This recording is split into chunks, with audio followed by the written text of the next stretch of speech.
Hey, how you doing? This is Coach Karvell Bailey, and I am before you once again. And today, I want to talk about scouting reports. I want to talk about the importance of scouting reports, and I want to talk about what happens after the scouting report is then produced from a player standpoint. First of all, scouting reports are essential if you want to be successful in basketball. Scouting reports are essential. A scouting report is when you take the time, mind you, you take the time to be able and see, observe, as well as understand what it is that your opponent is doing so that you can see, understand what your opponent is doing. So the scouting report may consist of strengths, weaknesses, intangibles, substitution pattern, sometimes coaching pattern, all of those things. And it even may go as far as sometimes the fans and or the crowd. See, scouting reports are meant to get your team mentally prepared for what they're about to be confronted with. Now, the importance of a scouting report, as I said, so that your team knows what to do before they get there. But now on the flip side, what happens when a team has an excellent scouting report on you? And so I speak about this because I've had to talk to a few of my players when this has happened. And just to give you a little backstory, I remember this is maybe back in 2008, 2009. I was at Truman College. I speak all the time about one of my former players, Cartier Pennington, aka Rocket, Harlem Globetrotters pro. And he's no more than 5'6", 5'7", has a burner, as we would call it, can shoot the leather off the basketball.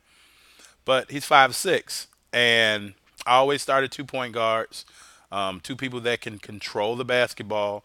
Therefore, it's impossible to trap us or to press us, as well as we're going to get all up in you when it's time to play defense. So the first game, I believe, first college game, Cartier came out. Now, mind you, Cartier in high school was a third string point guard. Went to Ridge South High School, third string point guard. Um, and when he came to me, my intention was to play him as a backup guard. Um, and so, because now with Cartier, my intention was to bring him as a backup guard. But after playing, you know, open gym practice, I understood that he could serve me better by starting alongside my other point guard. First game of the season, third string guard. Scores about, I think Cartier's first game, he had 24 points. 24 points. Over the course of the next 4 games, he averaged about 18.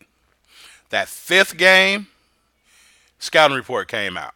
All the coaches in the country knew that the little guy for Truman College, don't leave him open. He can shoot the leather off the ball.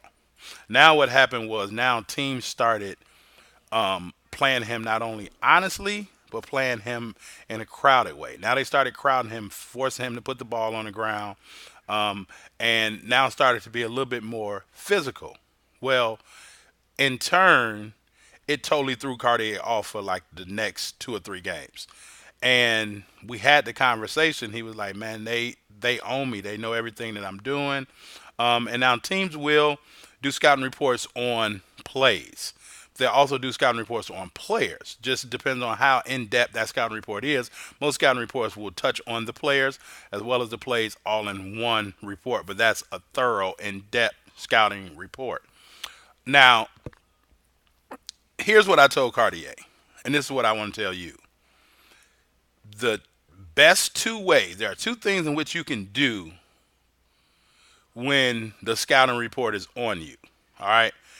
Actually, 3 things. The first thing that you should do is continue to believe in yourself. That's the first and foremost. Continue to believe in yourself. You have to do that, regardless what they're playing.